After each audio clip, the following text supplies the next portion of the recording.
Hello everyone, welcome back to my YouTube channel. So बच्चों, आज की वीडियो में मैं आप लोगों को बताने वाली हूँ कि एम्स पटना अगर आप लोगों को चाहिए तो एम्स पटना में जाने के लिए आप लोगों को कितना सेफ स्कोर लगेगा, प्लस क्या वो कौन सी लास्ट रैंक थी जिसपे बच्चों को लास्ट ईयर पटना अलॉट हुआ था।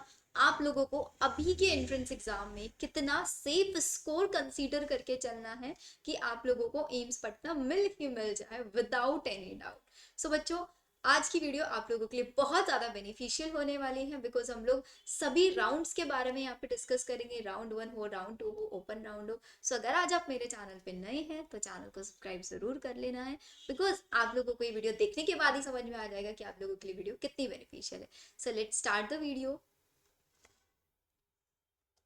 या तो अगर आप देखें एम्स नर्सिंग, ये वीडियो बेसिकली हमारे एम्स नर्सिंग वाले कैंडिडेट्स के लिए, एम्स पैरामेडिकल वाले बच्चों के लिए। I will make another video जिसमें मैं प्रॉपरली एक्सप्लेन करूंगी कि किस राउंड में आप लोगों का कितना स्कोर चाहिए होता है प्लस कितना उसका लास्ट रैंक रहता है। एम्स नर्सिंग में अगर आप बात करें तो यहाँ पे हमारे पास तीन राउंड्स में इसका काउंसलिंग होता है। Round 1, round 2 and open round. Round 1 and round 2 के लिए कोई काउंसलिंग चार्जेस नहीं लगते हैं, लेकिन ओपन राउंड में जाने के लिए आप लोगों का एम्स के कुछ टर्म्स एंड कंडीशंस हैं। वो कंडीशंस ये रहती हैं, लेट सपोज आप लोगों को राउंड 1 में कोई सीट अलॉट हुआ है बट आपको वो नहीं चाहिए। आप राउंड 2 में चले गए, आपको सीट अलॉट हुआ, आपको नहीं चाहिए। अब आप ओपन राउंड में जाना चाहते हैं तो ओपन राउंड में जाने के लिए यू नीड टू पे 25,000 उनको, आपको एज अ सिक्योरिटी फीस समझ लो। आपको उनको 25,000 पे करना होगा। जैसे ही आपने उनको 25,000 पे किया, आप फिर ओपन राउंड में एंटर हो सकते हैं। तो अगर आप बात करें, हम यहाँ पे सारी कैटेगरीज के बारे में बात करने वाले हैं। General, EWS, OBC, NCL, SC, ST, कि किस कैटेगरी में आप लोगों को किस राउंड तक कितना स्कोर लेके आना है। इफ यू डोंट वांट कि आपको 25,000 यहाँ पे इन्वेस्ट करना है, आप अपना सेफ स्कोर राउंड 2 तक भी मान के यहाँ पे चल सकते हैं। तो सबसे पहले आप लोग राउंड 1 में हम जनरल कैटेगरी की बात करते हैं। तो बेटा जनरल कैटेगरी में लास्ट जो रैंक थी वो थी आपकी 747, जिसपे बच्चे को सीट अलॉट हुआ था। और उस 747 जिस बच्चे की रैंक थी उसका स्कोर था 67। तो इट मीन्स अगर आपको एम्स पटना चाहिए तो आपका जो स्कोर है जनरल कैटेगरी में वो कितना होना चाहिए, 70 स्कोर होना ही होना चाहिए। तब आपको सेफ, इसलिए आप अपने आप, क्योंकि जरूरी नहीं है लास्ट ईयर जितने रैंक पे मिला सेम इस बार भी मिलेगा, वो हाई लो कुछ भी जा सकता है। बट हमको सेफ जोन में रहना है ना, तो उसके लिए आप अपना सेफ्टी यहाँ पे बना के रखेंगे। नेक्स्ट राउंड 2 की अगर आप बात करेंगे तो 1115 राउंड 2 पे बच्चे को इतनी रैंक पे सीट अलॉट हुआ था एंड उस बच्चे का जो स्कोर था वो था 64। तो 67 से आप देख रहे हैं राउंड 2 तक आते आते 64 हो गया।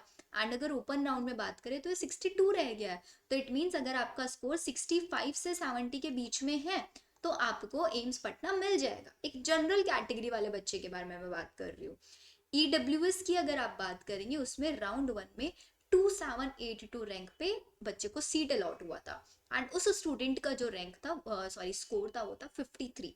ऐसे ही अगर आप राउंड 2 में देखें, राउंड 2 में 51 स्कोर तक सीट अलॉट हुआ है प्लस आपका 50। अब यहाँ पे भी ना रैंक वेरी करता है बेटा। अगर आप इसका प्रॉपर लिस्ट उठा के देखेंगे ना तो आप देखेंगे 53, 53.4, 53.2 ऐसे ऐसे समथिंग में आपका स्कोर रहता है। एंड वो सारा एनालिसिस मैं आपको बताऊंगी कि रैंक कैसे डिसाइड होता है। फिजिक्स, केमिस्ट्री, बायो कितना नेगेटिव मार्किंग है, उस सभी चीजों के ऊपर रैंक डिसाइड होता है। तो वहां से भी आपका वेरी कर सकता है कि आपका स्कोर 53 है, एक और स्टूडेंट का 53 है, लेकिन उसका जो सब्जेक्ट वाइज एनालिसिस में आपका रैंक 82 आ रहा है, एक का 81 है, तो 81 वाले को सीट मिल जाएगा, आपको नहीं मिलेगा, जबकि स्कोर सेम है। तो इसलिए सेफ आपको खेलना है, यहाँ पे सेफली लेके चलना है अपना स्कोर। तो ईडब्ल्यूएस वाले बच्चे की अगर हम बात करें कि अगर आप ईडब्ल्यूएस स्टूडेंट हैं तो आपको कितना सेफ स्कोर लेके चलना है। आपका जो सेफ स्कोर है वो 50 से 60 के बीच में होना चाहिए। अगर इतना स्कोर आपका है तो आपको एम्स पटना मिल जाएगा।